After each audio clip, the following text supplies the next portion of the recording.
Bismillahirrahmanirrahim. Assalamualaikum warahmatullahi wabarakatuh. Alhamdulillahillazi hadana lihadza wa ma kunna linahtadiya laula an hadanallah. La ilaha illallah, asyhadu anna Muhammadan abduhu wa rasuluh, rahmatan lil alamin, amma ba'du. Ikhwanil iman, insyaallah kita lanjutkan pembahasan ulumut tajwid ya. Yang kemarin kita sudah mengambil hukum ra yang tafkhim, yang tebal. Maka hari ini atau pagi hari ini kita lanjutkan dengan hukum ra yang tipis atau tarqiq. Pertanyaannya, kapan huruf ra itu bisa dibaca tipis? Maka ada 6 kondisi yang ra itu bisa dibaca tipis. Yang pertama, ikhwanil iman, yang pertama huruf ra ketika berharakat kasrah.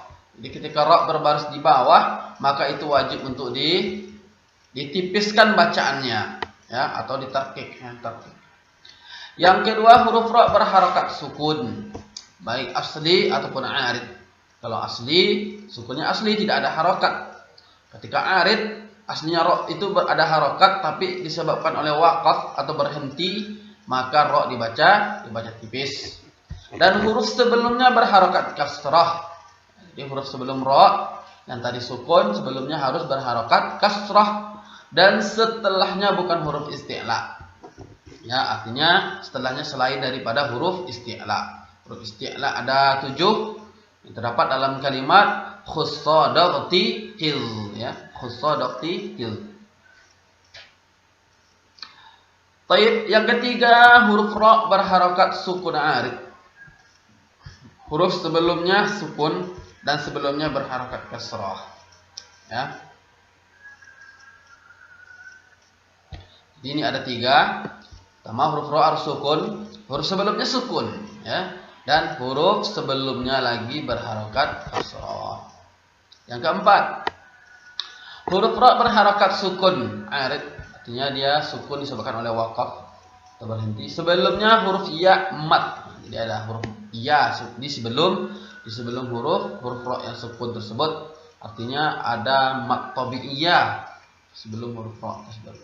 Yang kelima, huruf ra berharakat sukun, sebelumnya huruf ya sukun ya, hampir sama dengan yang keempat ya. Jadi sebelumnya huruf ya yang disukunkan. Yang keenam, huruf ra mumalah atau imalah ya, huruf ra yang imalah. Baik, ikhwanil iman, kita lihat di sini ada rumus ya. Ini agar mempermudah kita dalam memahaminya.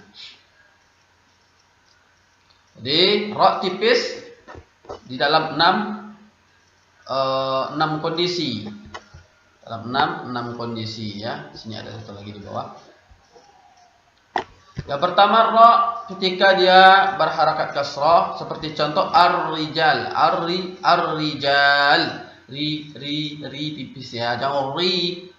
Kalau ri itu tebal. Ri ya, ri.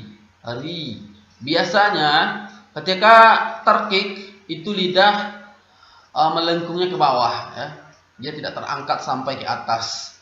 Nah, ar-rijal tipis. Kemudian ra sukun, sebelumnya berharakat kasrah dan setelahnya bukan huruf isti'la. Seperti contoh Fir'aun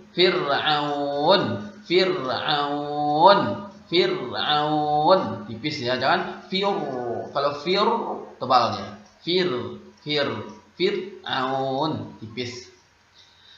Contoh yang ketiga, sebelumnya berharakat kasrah, ra-nya sebelumnya lagi ada huruf yang sukun dan ra-nya sukun. Seperti contoh hijr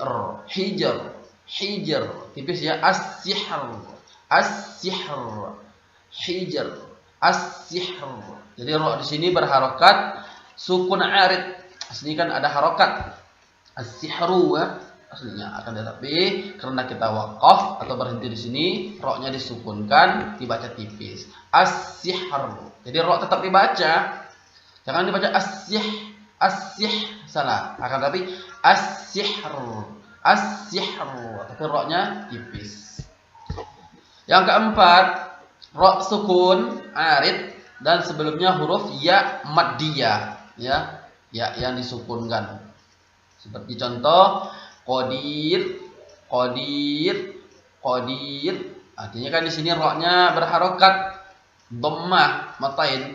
Kan tapi karena kita waqaf atau berhenti maka roknya disukunkan dan tetap dibaca qadir tipis ya. Qadir.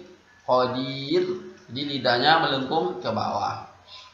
Dan yang kelima huruf ya sukun. Huruf ro juga sukun. Jadi ini bukan huruf ya maddiyah. Kalau ya maddiyah biasanya sebelumnya harus kasrah. Tapi kalau ya sukun saja bisa sebelumnya itu fathah atau dhammah. Seperti contoh di sini. Min khair. Jadi ya di sini bukan ya maddiyah karena sebelumnya fathah ya. Min khair. Jadi ro-nya tipis. Min khair.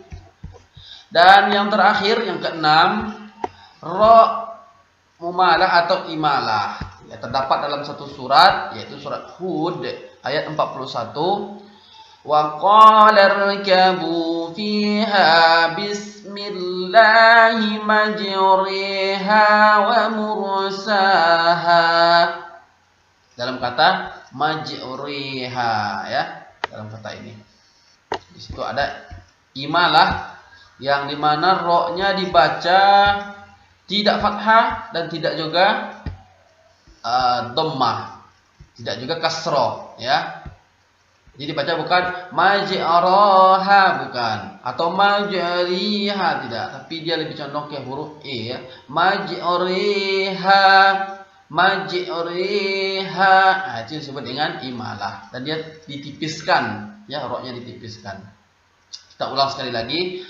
وَقَالَ ارْكَبُوا فِيهَا بِسْمِ اللَّهِ مَجْرِيهَا وَمُرْسَاهَا إِنَّ رَبِّي لَغَفُورٌ رَحِيمٌ. Ya. Waqalar, ini tebal roknya karena sebelumnya fathah ya, roknya sukun sebelumnya fathah tebal. Waqalar kabu ya. Nah, di sini majriha ini tipis ya. Wa mur ini tebal lagi. Rabbi tebal, Ghafurur Rahim tebal semua rok yang di sini kecuali majriha ya. Jadi itulah ikhwanil iman, ada 6 kondisi rok dibaca tipis ya. Ketika kita menemui 6 kondisi ini, maka wajib kita untuk menipiskan rok tersebut ya. Baik ikhwanil iman, semoga ini mempermudah kita di dalam mempelajari membaca Al-Quran. Ya, intinya kita pahami rumus-rumus ini, kemudian kita praktekkan di dalam kehidupan kita sehari-hari di dalam membaca Al-Quran, maka bacaan kita akan semakin baik dan semakin indah dan semakin membawa kekhusyukan bagi kita di dalam membaca Al-Quran tentunya. Mungkin inilah materi kita pada pagi hari ini, semoga ada manfaatnya ya, terutama bagi saya menyampaikannya. Semoga dibalas oleh Allah Subhanahu wa taala dengan balasan yang setimpal ya yaumil qiyamah nanti. Akhir kalam billahi taufiq wal hidayah. Assalamualaikum warahmatullahi wabarakatuh.